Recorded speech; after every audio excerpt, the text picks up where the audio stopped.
Universitas Diponegoro merupakan salah satu perguruan tinggi negeri yang ada di Indonesia. Lokasi tepatnya berada di Jalan Profesor Sudarto, Kecamatan Tembalang, Kota Semarang, Jawa Tengah. Sebagai perguruan tinggi negeri yang telah terakreditasi A, Universitas Diponegoro selalu mengedepankan pelaksanaan tridharma perguruan tinggi yang terdiri dari pendidikan dan pengajaran, penelitian dan pengembangan, serta pengabdian pada masyarakat. Sebagai bentuk dari poin pengabdian kepada masyarakat, Universitas Diponegoro mewajibkan setiap mahasiswanya untuk mengikuti mata kuliah KKN atau kuliah kerja nyata.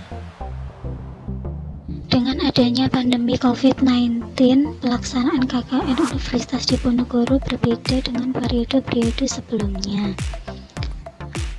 Adapun pelaksanaan kegiatan KKN Tim 1 periode 2021 dilaksanakan di wilayah kediaman masing-masing mahasiswa. Dengan mengusung tema pemberdayaan masyarakat di tengah pandemi COVID-19 berbasis pada tujuan pembangunan berkelanjutan, KKN Tim 1 periode 2021 Universitas Diponegoro telah diselenggarakan selama 45 hari terhitung sejak tanggal 4 Januari 2021 sampai dengan 16 Februari 2021.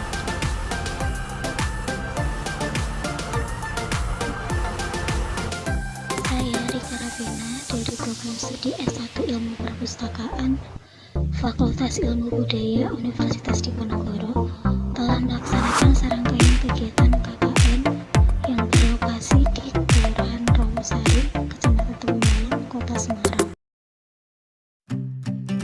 Kelurahan Rawasari terletak di Kecamatan Tembalang, Kota Semarang, berjarak sekitar 7 km dari kampus Undip Tembalang.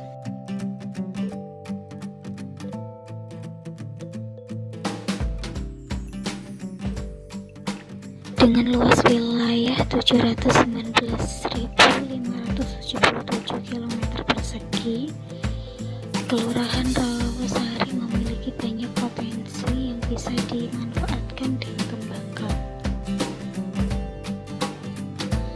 Salah satu potensi yang dimiliki adalah masih banyaknya kekayaan alam berupa lahan sawah dan perkebunan yang dapat dimanfaatkan masyarakat sebagai sumber penghasilan.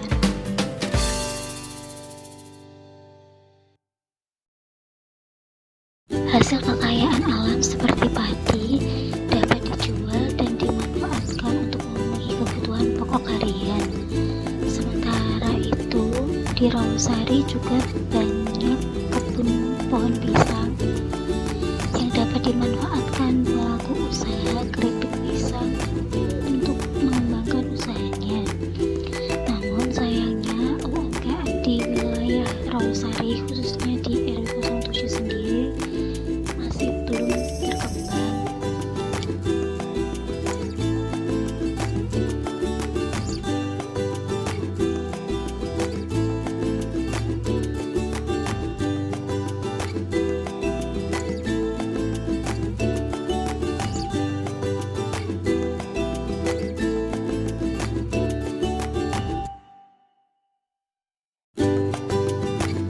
Fasilitas yang dimiliki Kelurahan Rawasari cukup lengkap, mulai dari rumah ibadah seperti masjid dan musola, fasilitas pendidikan dari jenjang PAUD, taman kanak-kanak, SD, MI, hingga MTS juga tersedia.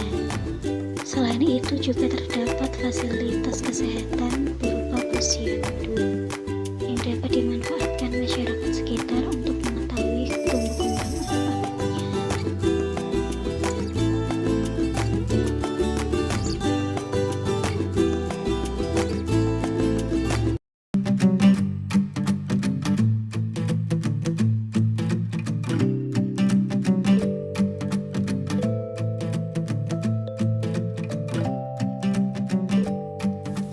Masyarakat Rawasari juga aktif berkegiatan dalam kumpulan PKK dan Dewis.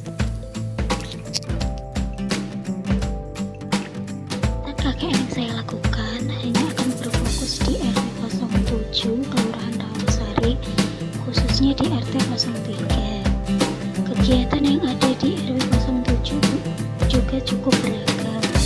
Salah satunya adalah senam yang dilakukan ibu-ibu setiap hari Minggu pagi.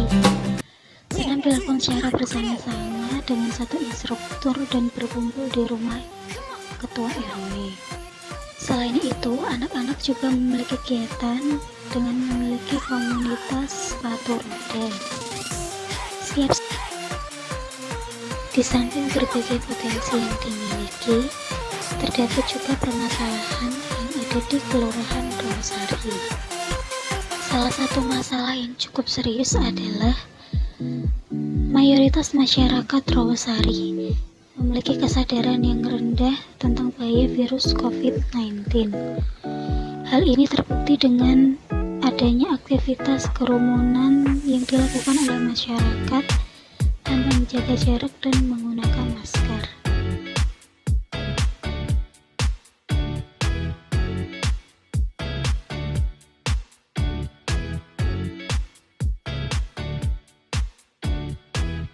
Kesalahan lain yang dihadapi masyarakat Rawasari adalah kesadaran akan berwirausaha dan berpikir kreatif dan inovatif masih sangat rendah. Mayoritas masyarakatnya bekerja sebagai buruh harian lepas dengan gaji tetap karena tidak ingin mengambil resiko ketika melakukan usaha. Padahal jika melihat potensi yang ada di Rawasari, banyak usaha yang dapat dikembangkan.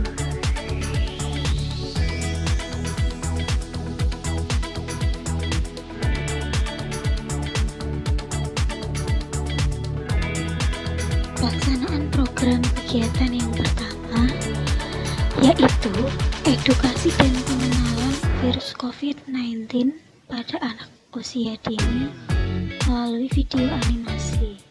Pertama yang dilakukan adalah membuat video sebagai media edukasi. Kemudian video tersebut disebarluaskan via WhatsApp grup PAUD Harapan Bangsa Rawasari dengan arahan Ibu Siti selaku ibu guru PAUD tersebut. Tidak memungkinkan untuk mengumpulkan anak-anak untuk berkegiatan bersama, maka pelaksanaan kegiatan edukasi selanjutnya dilakukan secara door-to-door dengan mendatangi masing-masing rumah peserta.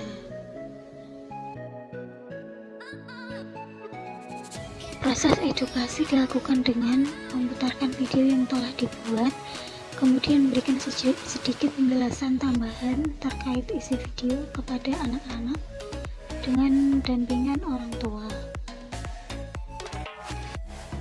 Selain itu, dibagikan juga masker kain dengan motif karakter yang sesuai dengan anak-anak. Hal ini dilakukan untuk memacu anak agar antusias dan mau berkoordinasi memakai masker ketika melakukan aktivitas di luar ruangan. Selanjutnya, pelaksanaan program kegiatan kedua yaitu sosialisasi iPusnas sebagai aplikasi penyedia bahan penunjang belajar di rumah. Sama seperti kegiatan sebelumnya, untuk menghindari kerumunan, pelaksanaan sosialisasi juga dilaksanakan secara door-to-door.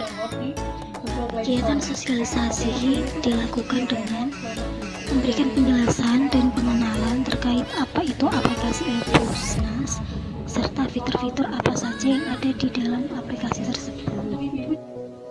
Kemudian dibagikan juga buku panduan yang berisi cara pemanfaatan aplikasi iPusnas.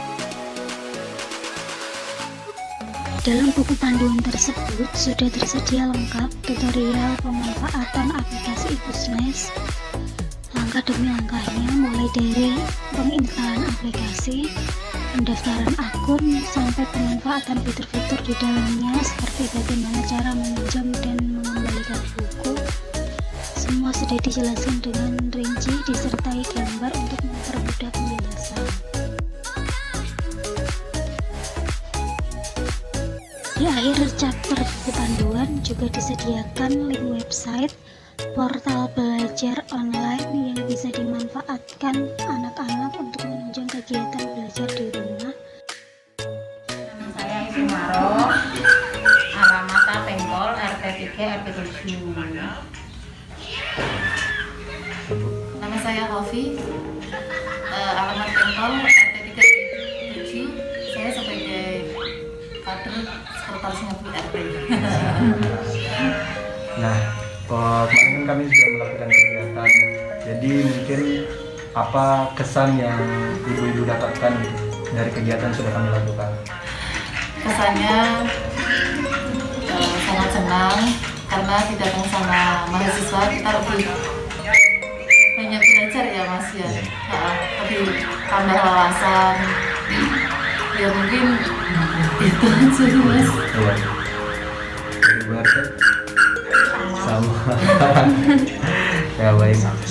Terus mungkin ada pesan nggak untuk kita mahasiswa-mahasiswa KKN Undip yang sudah datang ke RT 3 ini? Harapan buat kedepannya. Harapan buat kedepannya lah. Pesan dari kami untuk mahasiswa Undip, semoga kita tidak lupa dengan silaturahmi ini, kita bisa menjadi saudara, dan minta maaf apabila dari warga RT 03 kurang terbuka sama mbak-mbak sama mas-mas. Mungkin